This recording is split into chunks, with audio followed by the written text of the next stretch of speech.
G'day guys, welcome back to a new episode of the Boundary Riders podcast, episode 95, and of course, we have a lot to talk about today. We're going to be taking a look at some draft prospects going into the 2025 season, including academy prospects and some father-sons and even some younger siblings of current players. We're also going to be taking a look at some player predictions about the Brownlow, Coleman, Rising Star, and much more. So let's not waste any more of your time. Let's roll the intro and get straight into the new episode.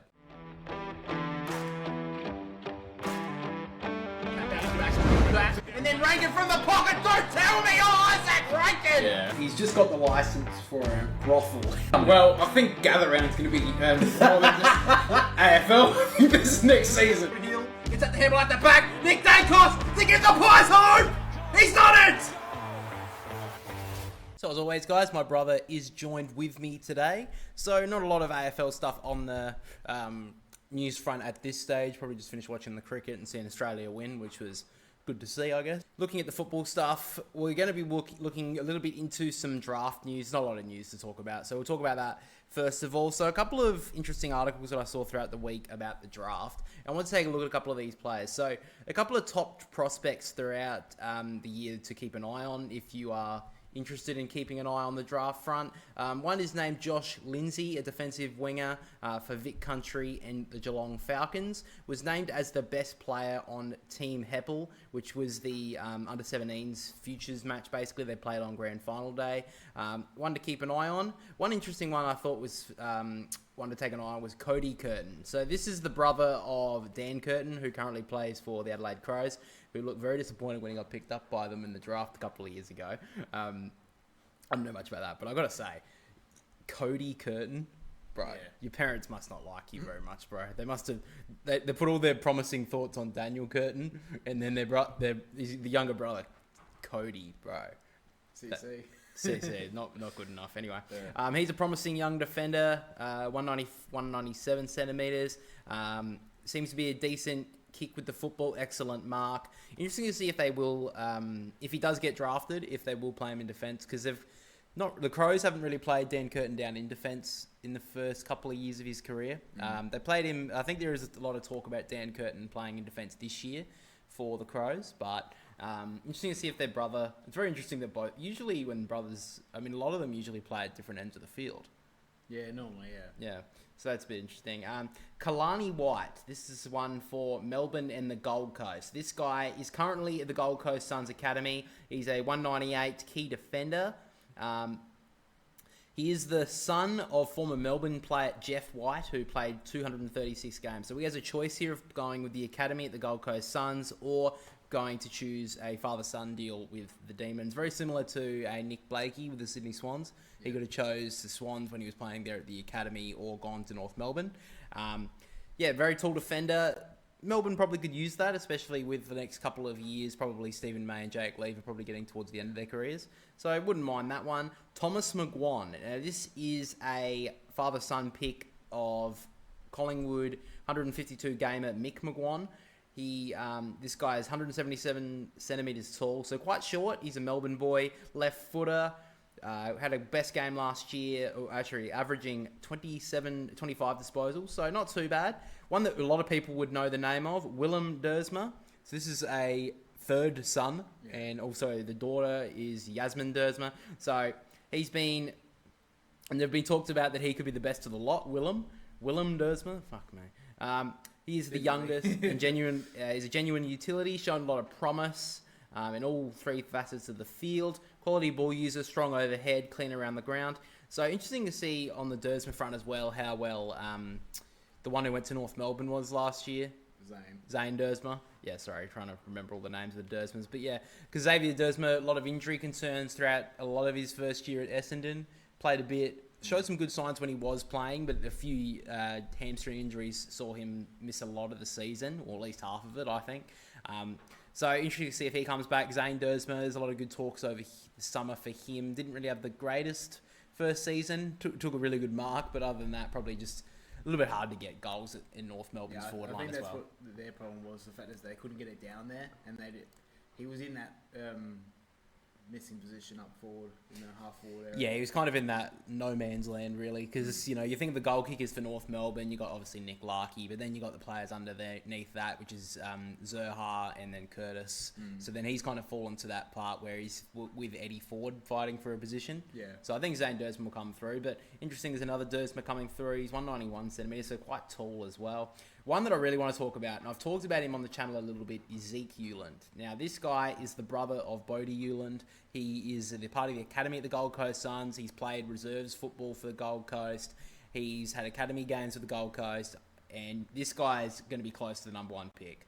This guy's going to be one of the top picks going into next year. Had a game, I think it was the under-17s or under-18s, where he kicked 6 goals, 25 disposals in a game of footy. This guy's going to be the next Gold Coast star to come through. They've obviously picked up a lot of academy players in the last couple of years. The 4 in 2023's draft, obviously Leo Lombard in last year in the 2024 draft. So I think Zeke's going to be the next one to come through. And there's a lot of good talks about his brother, Bodie, jumping forward this year, because he finished, I think it was 3rd in the Gold Coast BNF, best at BNF, and they're expecting big things from him, and he has shown some good signs. Remember his first game, he didn't really show a lot against the Sydney Swans. I remember it a couple of years ago. Wasn't a very good user, but he's definitely evolved his game and is a very reliable defender now. He was very he was very unnoticed last year. Near the end of it, he started getting noticed, so it'll be interesting how Bodie goes this year. Yeah, I think if the Gold Coast are to improve as well, if they do improve, a lot of those players up there will get noticed a lot more, because the Gold Coast defence is very underrated. Yeah, I've seen it the last 5 or 6 years. To be honest, when they brought in Sam Collins, I think that's when they started to look a bit more structured back there. Yeah, I mean, if you read the line of the Gold Coast defence, you think about it, you got Powell, Ballard,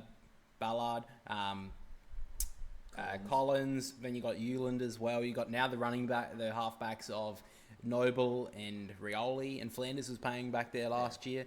You read the list, the Gold Coast should be competing next year, I think, anyway. Yeah. Competing for at least the top 8 spot.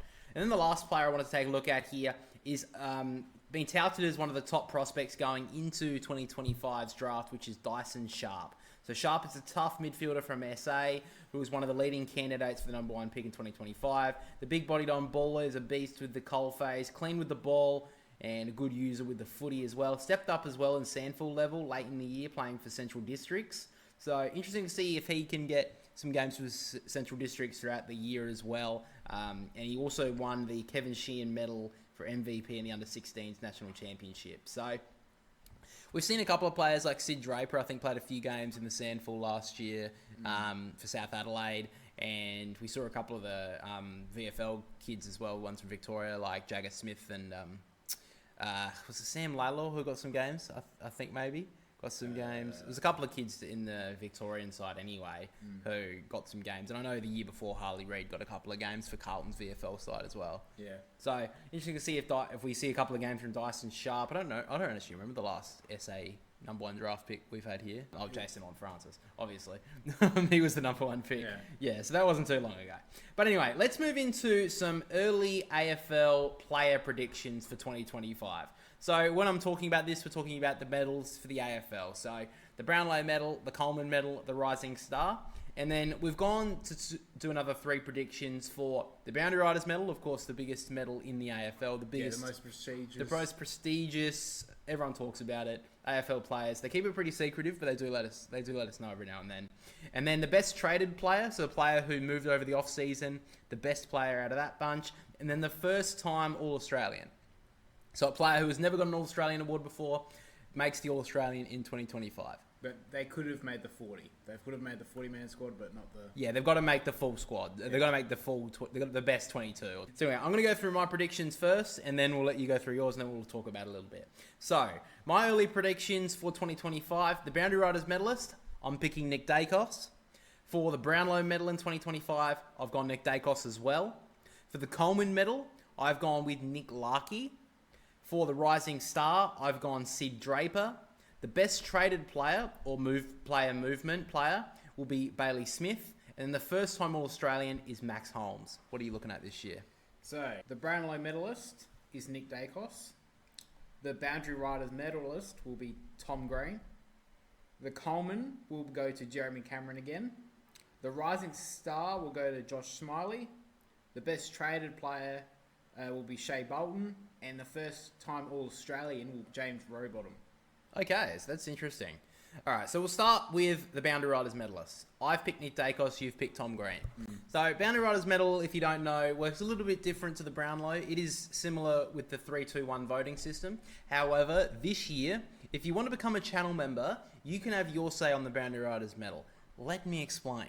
So, every single week, I don't know how I said it like that. Every single week, we'll be doing a poll on just for members. So, the link is down below for other exclusive perks as well. It's amazing.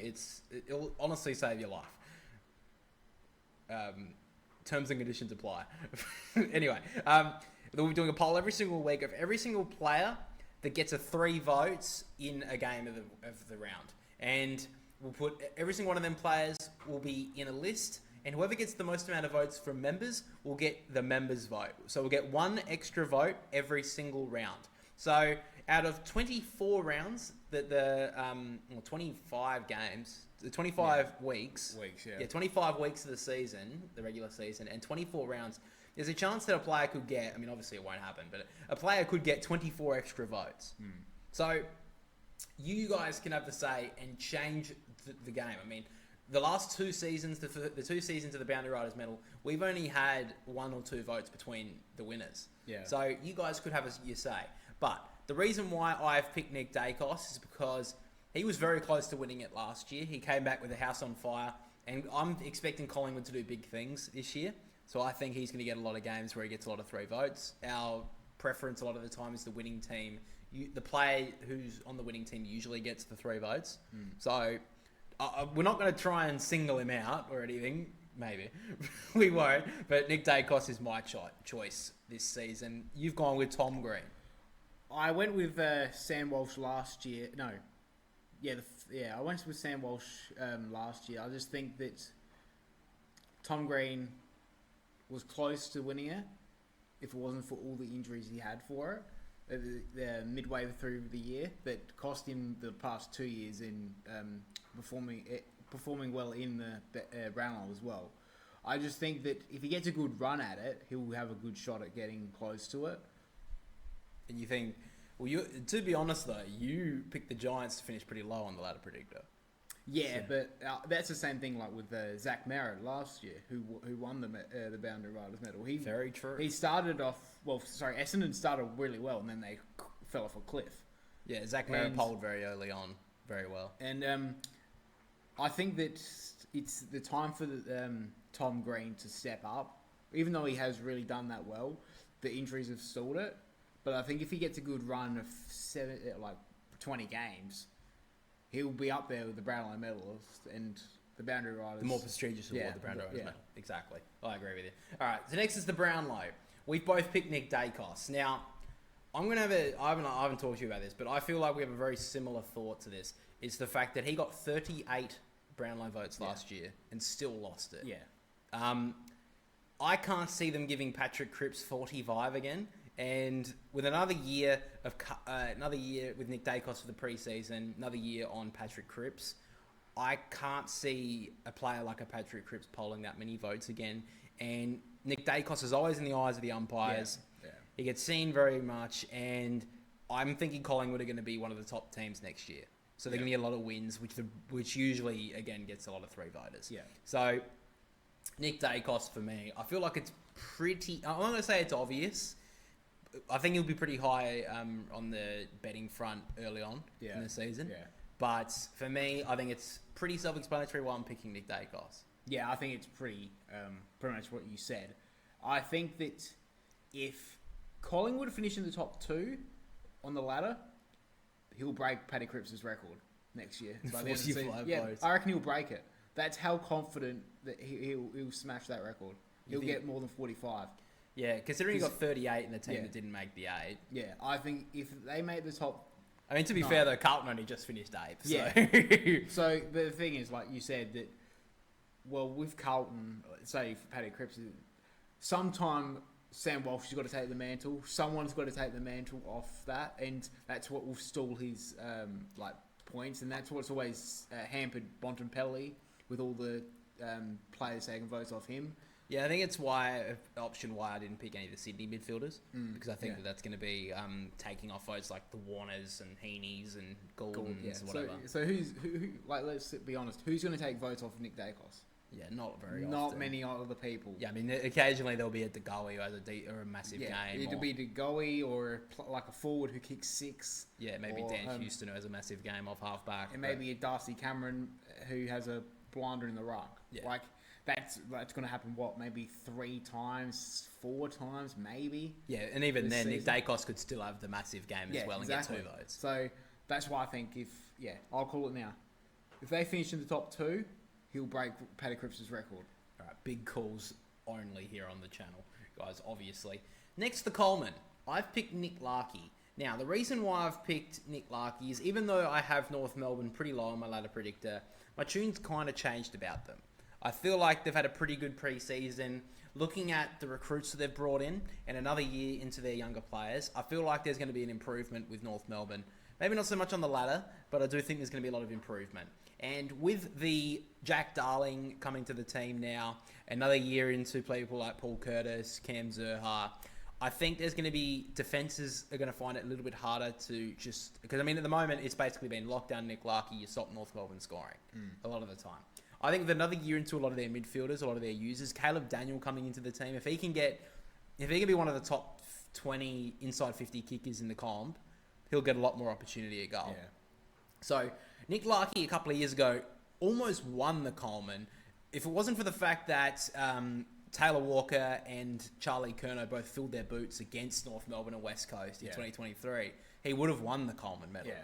Last year he had a bit of a down year, still kicked 50 plus goals, but I think Nick Larkey, I think this is going to be a massive year for him. I think North Melbourne, they're going to be, even if I don't see them finishing outside the bottom 4, I think if he can get enough ball from players like Caleb Daniel, Harry Shees having another good year, I think, and McKercher as well, I think this is a year that Nick Larkey can definitely snare his first Coleman. And I think he's definitely one of the best key forwards in the comp at the moment. I think he deserves it as well. Yeah. I think he deserves it. I just think the thing that you think will happen is that the fact like Jack Darling coming into the team and other things like that.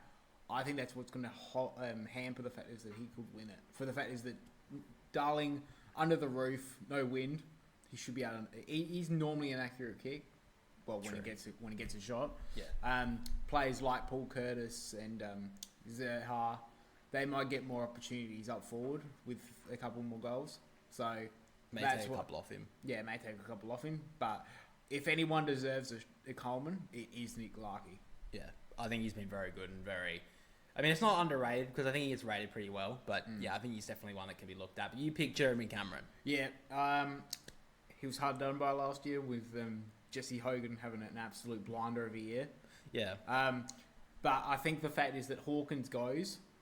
That it will be interesting what Chris Scott does with the lineup. With the fact is that is he allowed to play up the field like he does and come back, or does he have to be not the full forward because that will be Shannon Neal, but is his role going to change a bit? And I think what will happen is that he'll play a bit more forward, and they'll get all the smalls to go up the field and bring it back. That's why I think that's what they're going to do. Just to give Shannon Neal a bit of a chance to work with Jeremy Cameron.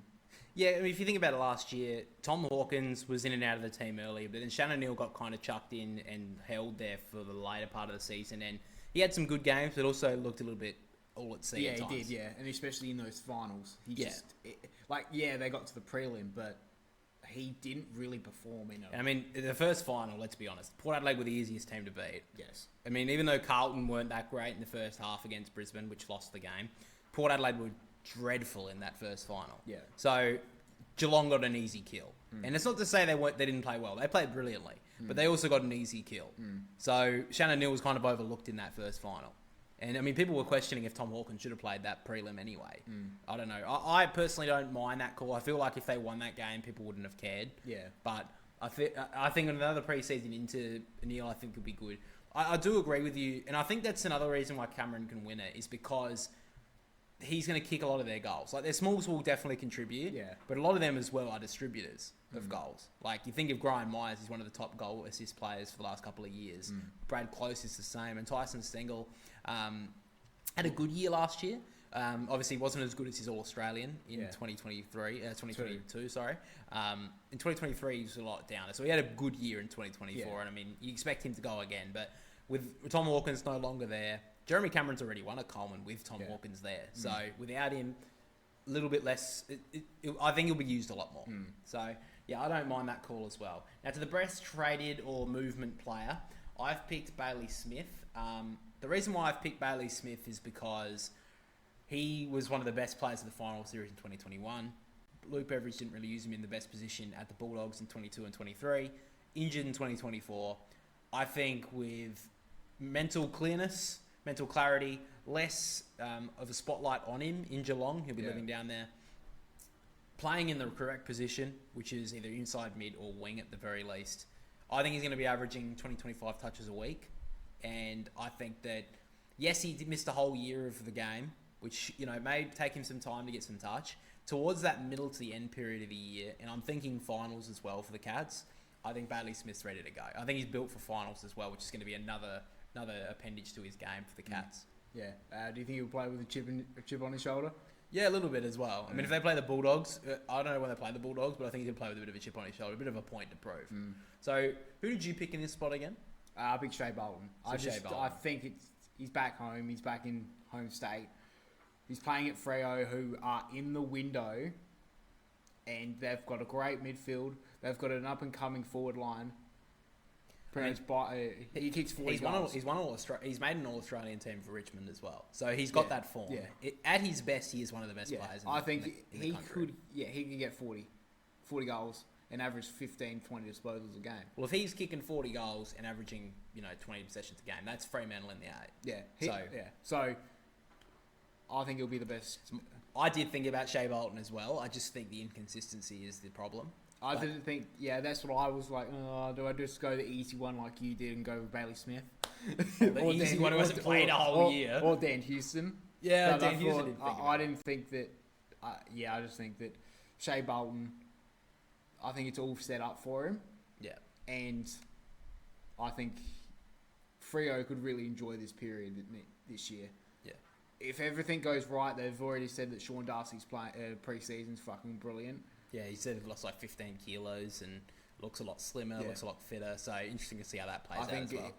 That just little X factor burst of him going in the midfield for a bit and then going forward. Yeah, if he get like we've always seen, if his confidence is up, he's hard to stop. Yeah. And then the Rising Star Awards. So I've gone with Sid Draper from the Adelaide Crows. I've loved the talk about his pre-season, Sid Draper. There's a spot for him to play off that wing and midfield role because I think the Crows are a little bit skinny through there. They did pick up a couple of good players like Neil Bullen and Peatling who probably get that spot, but they want to play some youth through there. I think this will give the license for maybe Rory Laird to play off half back a bit more.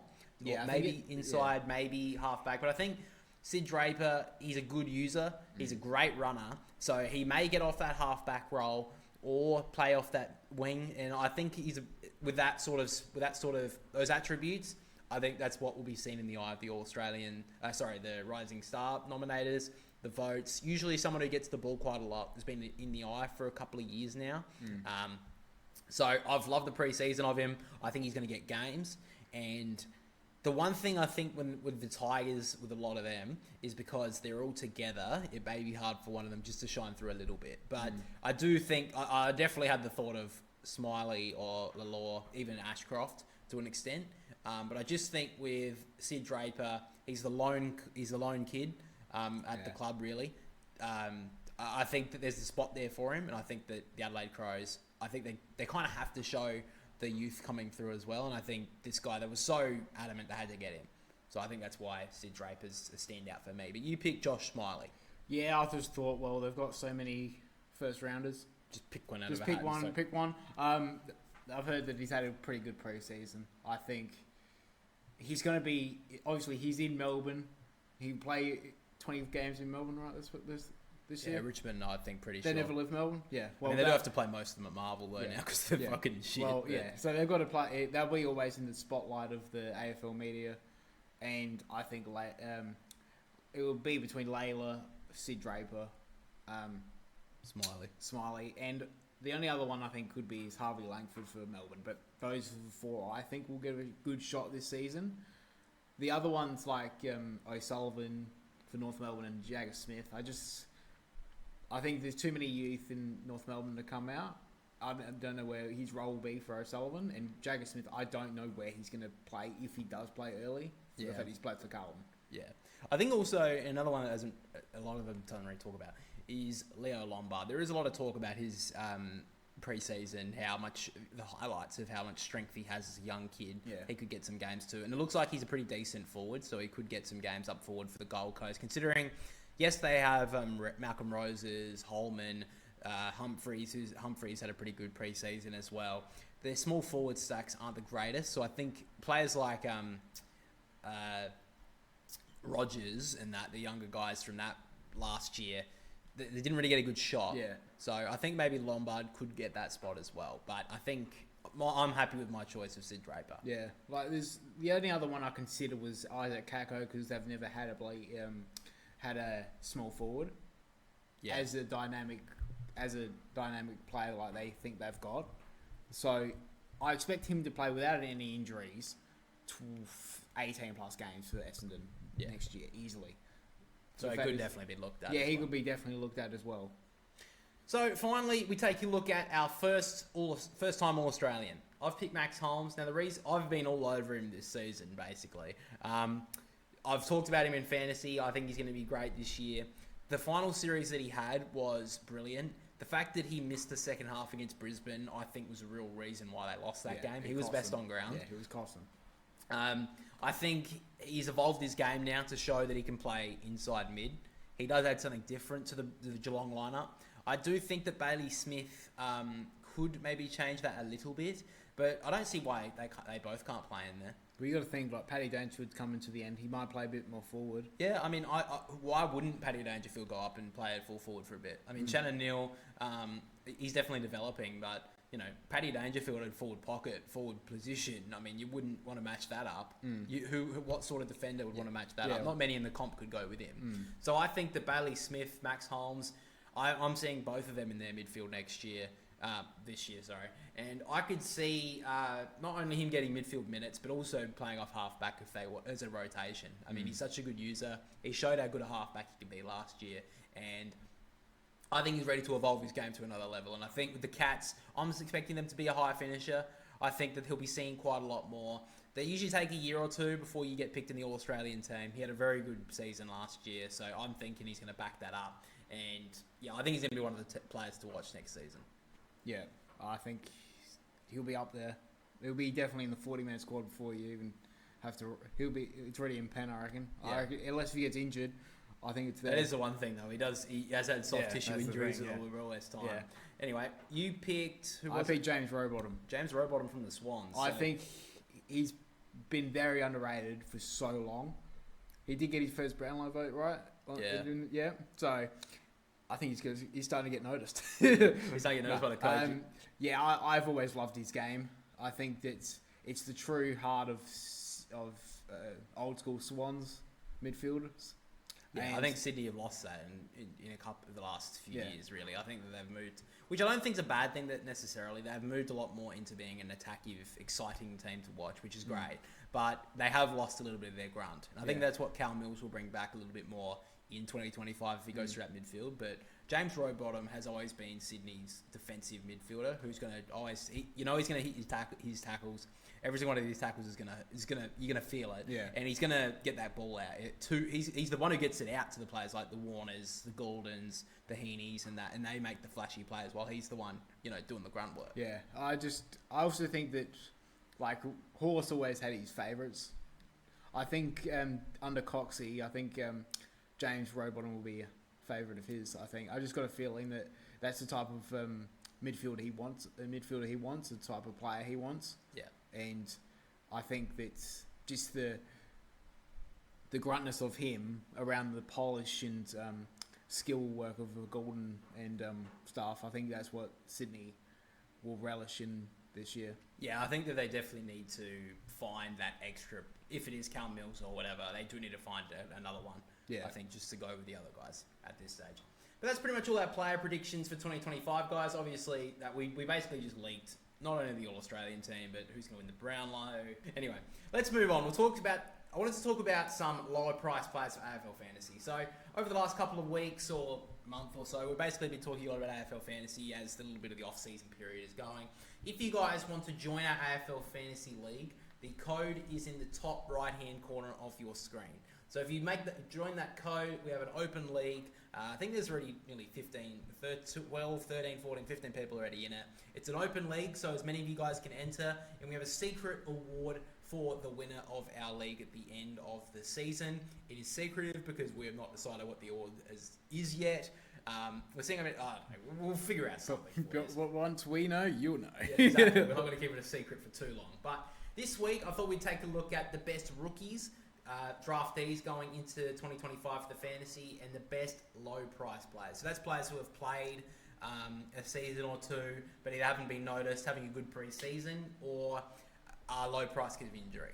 So the best rookies for fantasy in 2025. This is the draftees, first of all. Best 5 I've got. Number 1 for me is Sid Draper.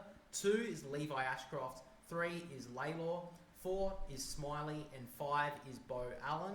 Close representatives as well are Travalia, Jagger Smith, and Isaac Kako, along with Leo Lombard. So I'm really liking Sid Draper's pre-season. Like I said with the awards, I think he's going to be used quite a lot. I think the Crows will want to use him, and I think there's a spot for him to get some touches too. So that's why I've picked him. Levi Ashcroft, just a lot of this is off his brother, but after Will Ashcroft's first half of his first season was brilliant. He was in line for a rising star, so I think he's definitely up there. Sam Laylor, I think he's going to get some time up forward, so that could get some goals on him for the Tigers, and I wouldn't mind him getting those midfield minutes, which he probably will get at the Tigers, I would say, with players like Taranto, Hopper, and then it kind of falls off after that, really. Yeah, because Prestia will be injured by the end of round 3. Yeah, I think so.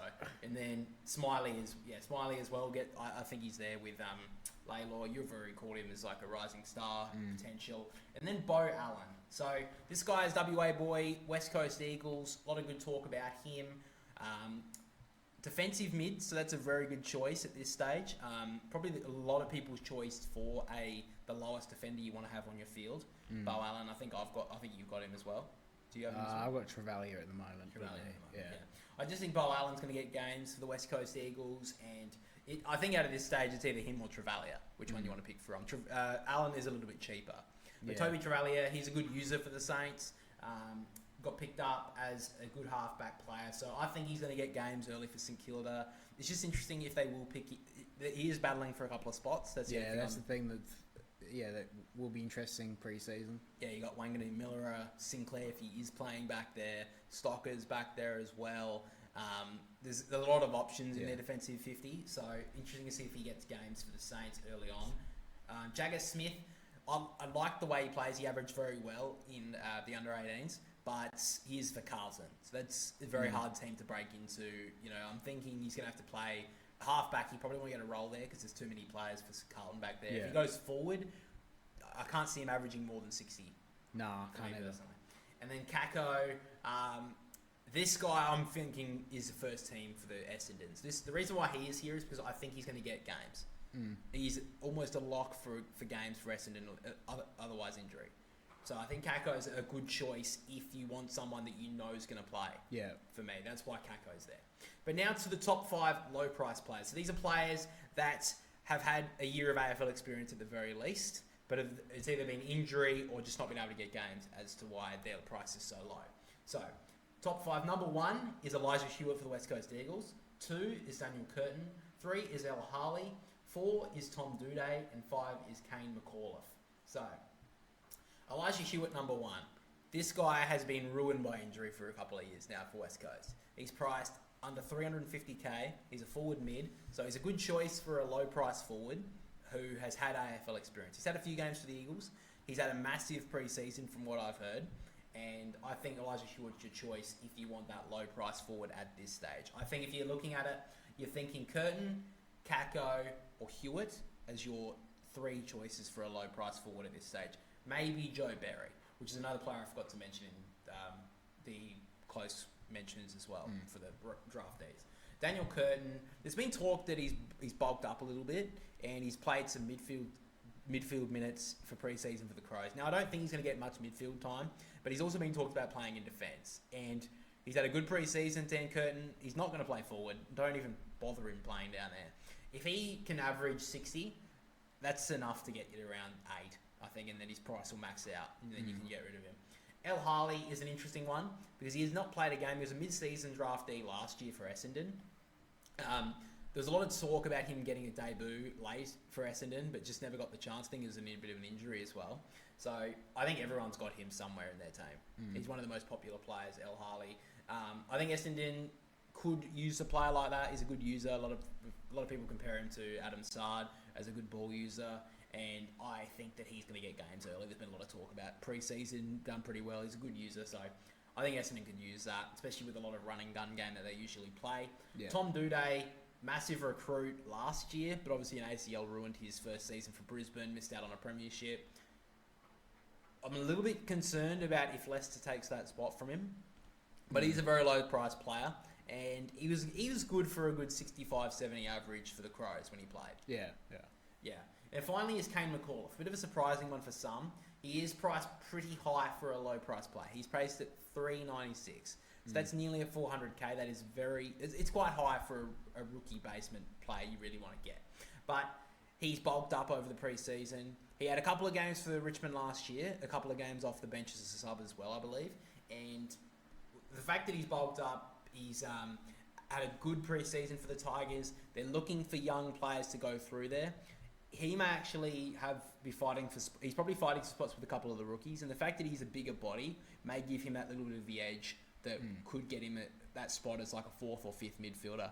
And if that's the case, he could average 70. And I mean, if you have that as your basement midfielder on your field, that's pretty decent for the first 8 rounds. Yeah. I mean, at the very least, if you have, let's say you have him at your mid 7, and then in your reserves you've got a Jagger Smith or a Smiley or something, and they're scoring better.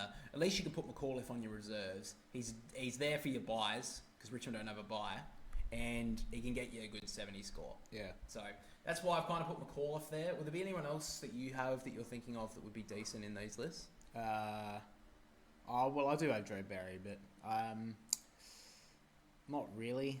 There's not a lot. I mean, there's players like Zach Reed, Josh Gibkiss. Yeah, I've got them as well, but Tom Campbell's another one if you want to have that. I feel if Tom Campbell was in round 1 for Melbourne because Max Gawn's out, I don't think his injury is going to be enough. It's a voice box injury, so I don't think that's going to lock him out of round 1. Melbourne will need him to keep him out of the bottom 4. So if he's fit, he'll be fine. But Tom Campbell's a good choice to have there if no other ruckman are picked, and you have that cash. That's what I've got him there for, just in case that a 230 player or basement ruckman or another ruckman around that price plays. Yeah. You just swap it because then you'll have the cash. Yeah. I think there's a St Kilda guy still on the training for pre-season with them, an SSP player that could potentially come there. So he's another lookout as well because they're thinking that maybe Rowan Marshall could play forward. I don't know about that. Oh, really? For St Kilda's sake, they can't do that. Yeah. Anyway, that's pretty much all we have for the footy and AFL stuff to talk about over the week, guys.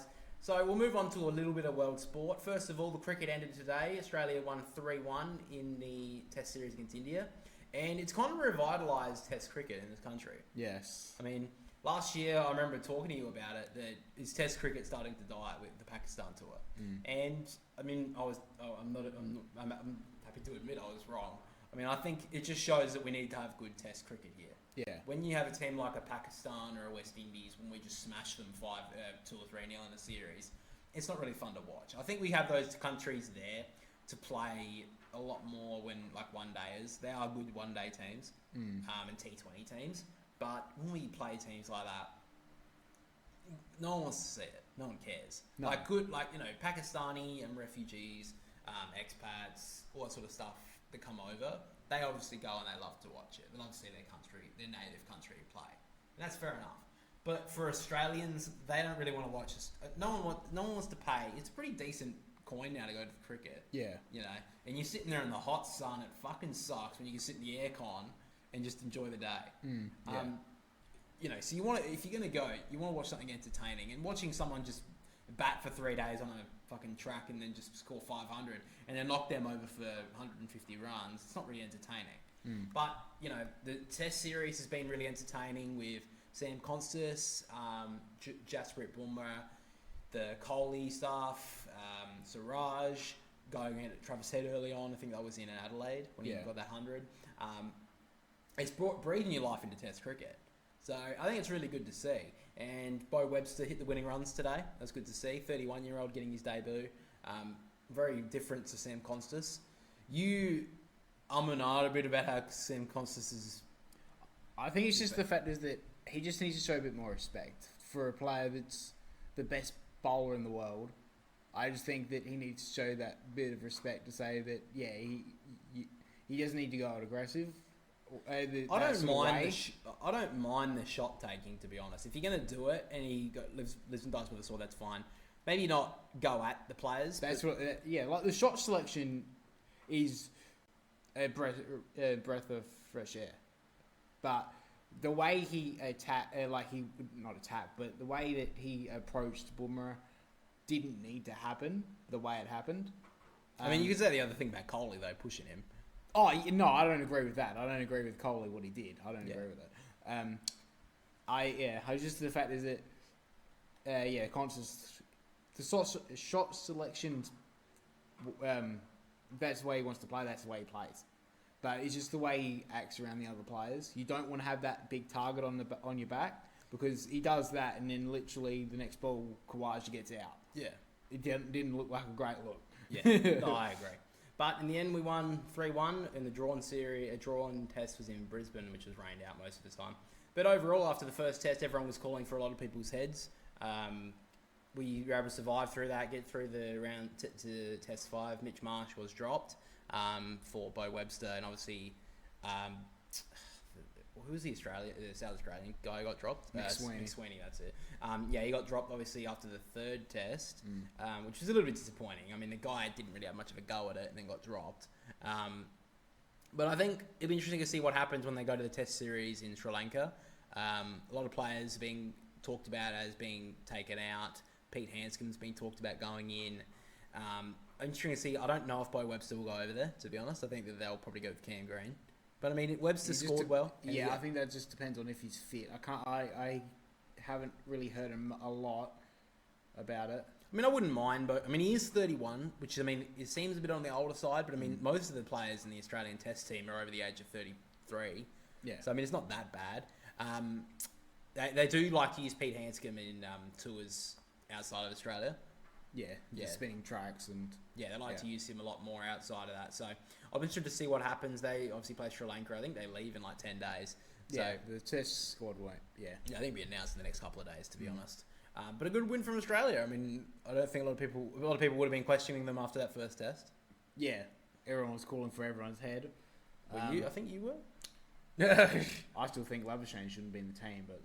Well, I feel like Usman Khawaja is pretty close to getting dropped, but he will probably survive. Usman Khawaja did get some runs late in the last two I mean, if they're going to go with youth, they might as well play Mick Sweeney, or if they play another opener, someone else. I mean, there's surely someone else in South Australia, in Australia. It was pretty shitty that Steve Smith finished. Yeah, his test 9-9-9-9. Yeah, that's pretty unlucky, to be honest. But I mean, surely he'll get one run in the two tests. It would have been, Sri Lanka. Everyone was anticipating, surely he gets it in Sydney. He only needs 5 runs in the second innings. Yeah, and then he gets 4. And he everyone was talking about it too in the commentary when it was on. He's like, he's gonna get it, and then he kind of nicked off on a ball that really took off the pitch. It was almost like it wasn't a half tracker, but it was the ball landed in a pretty nonchalant space, and then just fucking jumped on him, landed at gully, got out.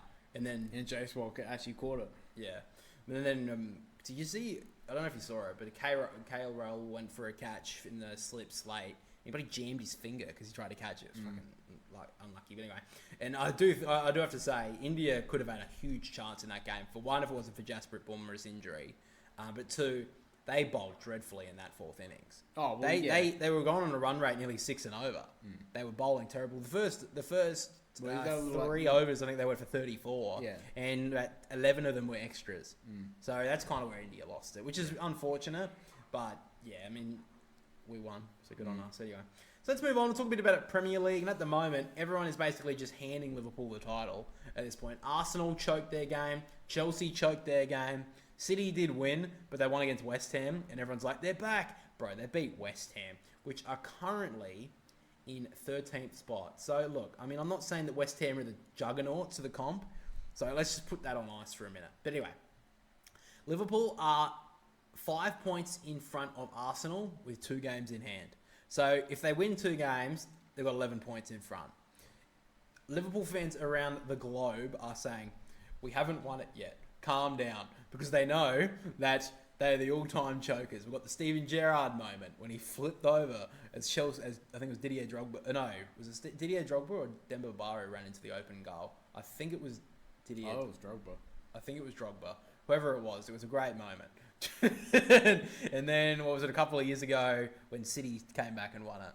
Yeah. And Liverpool won their title in the COVID year. Like, it doesn't even count at this point. It was done before COVID even hit. As a Liverpool fan would say. But anyway, this morning other results that panned out were, bring this up in a second, Southampton lost 5-0 to Brentford. Southampton, I mean, you might as well put them down in the championship. They might as well just already be playing in the championship at the January transfer window. They might as well just transfer there now. Yeah, it's pretty much over. Bournemouth won a hard game, 1-0 against Everton. Aston Villa grinded out a win against Leicester City 2-1. And then Newcastle won 2-1 over Tottenham. That handball, have you seen the handball? There was no way that should have been allowed as a goal. It hit his hand, like his arms out, like there. Yeah, it was out a bit. I think it led to the goal. Yeah. It was because the ball hits his hand and the ball goes into the Newcastle's area. His hand wasn't directly against his body. It was close, and that's why I think the umpire gives a bit of a reprieve. But again, it is huge. I think the big argument here is the consistency. The amount of times the ball gets blasted into someone's hand, and it's either called a penalty half the time, it's not called a penalty the other time. It's like you either make them all or you don't. Yeah. And I think that's where it comes from. Because I personally think that VAR is a good thing, but it does take away the theatre of some occasions. I think it's the excitement and theatre that you get that, like even like the offside positions that you just sometimes it's like it's good to have, but other times it's like he was like an eyebrow over the line. Like, come on. But then also it's like if you don't pay that, you say, oh no, it wasn't enough. We've got some breathing room. And it's like, oh well, we just lost the title because of that. Yeah. Or well, blah, blah, blah. But you can say the same thing about like goal line technology. Yeah. The same things like that. It's like, oh, that was clearly a goal when it's like it's missed by 0.03 of a millimetre. Yeah. And that's what did cost Liverpool a couple of years ago. Not the point. Well, exactly. So, moving on to the fixtures for the rest of the round, which you guys would have already seen because we're recording this on Sunday because I have to go back to work, yippee. Fulham play Ipswich. That should be a win for Fulham. Liverpool, big rivalry game, against Manchester United. And then on Tuesday morning, it's Wolverhampton up against Nottingham Forest. If Nottingham Forest can continue their form, then they'll be right in the chase for the title. Well, I mean, at the moment, they've got a good chance for the Champions League, which would be good to see. Yeah, and at the moment, it's looking like because it looks like the Premier League will get the extra spot in the Champions League with how they've went. I think the qualification for all that sort of stuff. Yeah. So it looks like it's going to be 5 teams in the Champions League next season in English football. It could be 6 if Tottenham win? Not they're going to win the Europa League, but if a team wins the Europa League, could they jump into that as well? I think that's how it goes to 6. It could be 6, but I think that then that would be 5. I don't know how it works. Yeah, it'd be something weird anyway. And then because there's a lot of Premier League on Wednesday, we have more games as well. Brentford play Manchester City at home, so that'll be interesting. Chelsea up against Bournemouth. They've kind of fallen off. Chelsea after they, everyone was talking about them back. There could be a chance, and they've just fallen off. West Ham up against Fulham. Interesting game. Nottingham against Liverpool on Wednesday morning. That's at City Ground, isn't it? That's at Nottingham Forest. And then basically all the way to the weekend, it's just game after game after game in the Prem. So definitely catching up now to that winter period in England where they get a lot of games in, and that's always good to see. I hate when they have an international break and then they just break it up, and it's well, really that's what annoying. I hate about the start of the season is the fact that they have 2 games in international window, 2 games another international window. Yeah. I'd rather have them around the Christmas period, but again, the players, they want to spend time with their family. But I mean, that's not really up to me. I mean, you're getting paid multiple $1 million a year. Yeah, they're getting paid $1 million a second. Yeah, in so, some- yeah. I mean, if Kylian Mbappe went to Saudi Arabia, he would have been paid around that much. Anyway, guys, that's basically all we have for you in episode 95 of the podcast. If you did enjoy this episode, make sure to drop a like and subscribe over on YouTube. Really starting to crank out the content as we get to the start of the season. If you want to become a member as well, we do have 6 video essays that are ready to go that will be dropping throughout the season. But if you want to watch all of them right now, you want to binge watch them all, then there's a decent hour of content there. Then just make sure to click the member link down below and join that up. And we've got a bunch of exclusive perks, including the member vote, which we talked about. But also, if you are watching on Spotify or listening on Spotify, make sure to leave us 5 stars and make sure to follow so you're notified on the podcast every single week. But again, guys, thank you for listening. Thank you for watching, and we'll catch you all next week. See you later, guys.